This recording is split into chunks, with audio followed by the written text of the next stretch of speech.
Hello guys and girls, and welcome to part 4 of my review of the Vodafone Smart Tab II. In this review, we're going to do something that not many tablets can do. We are going to turn off Wi-Fi and access the internet via 3G, which is built into the device. It sounds great, doesn't it? And what's even better is that it doesn't seem to impact the price of a tablet, which is still one of the cheapest currently available. We'll go into prices in a little more detail later, but you can get this tablet with 3G for as little as £149. That's nearly £100 cheaper than the Nexus 7 equivalent, although that model comes with 32GB of storage, whereas the Smart Tab II comes with just 4GB, but you can expand it through micro SD cards. So as you saw, the tablet is now connected to the Vodafone network, and I'm currently running on 3G. So no Wi-Fi. I can take this anywhere I want, and as long as I have a signal, I'll be able to browse the internet. Currently, I'm on Google Chrome, and I'm searching around the BBC website on their mobile version. And as you can see, the speed is very good. It's going through the pages nice and quickly, loading them up in a couple of seconds, and that's very acceptable. But now let's up the stakes and try and request the desktop version of the BBC website. And what you will notice immediately is there is a significant slowdown in speed, because obviously the main BBC website is much more complicated than the mobile version, and it's taking significantly longer to load. Imagine when you're using a mobile phone, it's very rare that you actually go to a normal website because it takes too long for the website to load. And we're suffering from the same thing in this version, but it's on a 7-inch tablet this time. And unfortunately, it's about to get worse when I try and play a video. Now, I've gone to the other browser, which includes Flash, but what you're going to see here is some incredibly long waiting times, as first of all, it takes a while to load up the page, and then to actually load up the video, it takes even longer. If you're looking for those nice scrolling, swirling loading screens, you're going to find a lot of them when you're using the 3G network. The original Batman series, 1960s TV that was, you remember? And you may have to contend with some buffering as well. For the Batmobile, it sold at auction for $4.2 million. Almost 6 meters long, bubble-topped and... Now, I think the inherent problem is that if you have a tablet, you want to use it as a tablet, which is much closer to using a computer or a laptop, compared to a mobile phone, where often all you're doing is checking emails, checking your Facebook status, or quickly going on an application which is designed for a mobile device so it doesn't use too much data. A tablet, on the other hand, is much different. You want to look at the main web page, or you want to look at a video and stream something, and that can cause significant problems when you're on a network which is as slow as 3G. Again, I've gone to YouTube just to test to see if the streaming wasn't that good on the BBC, but as you will see on this YouTube application, I can talk for a very long time until the video starts.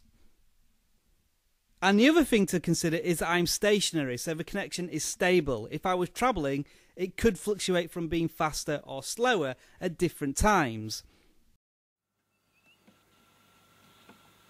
Hello procrastinators, and welcome back to Roller Coaster Tycoon 3.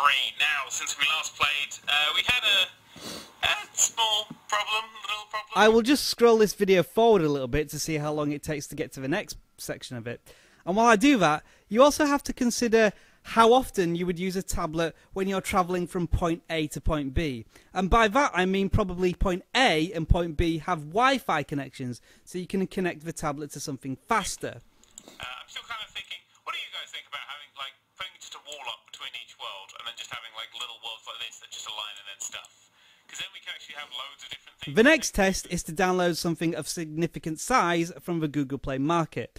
And that is going to be Temple Run, which is about 20 megabytes in size. So let's start that up and see how long it takes to download.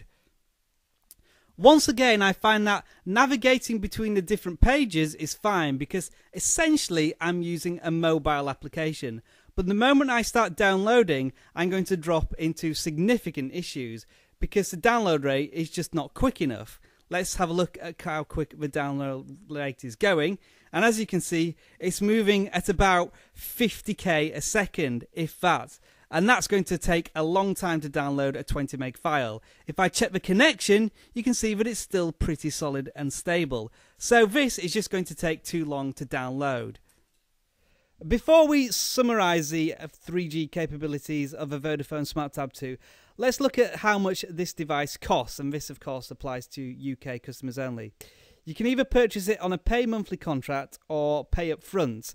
On a pay monthly cost, it's £29 up front and then a further £20 per month to get 2 GB of data. If you go over that allowance, it's a hefty £50 for each additional gigabyte. And that's a minimum of a 2-year contract.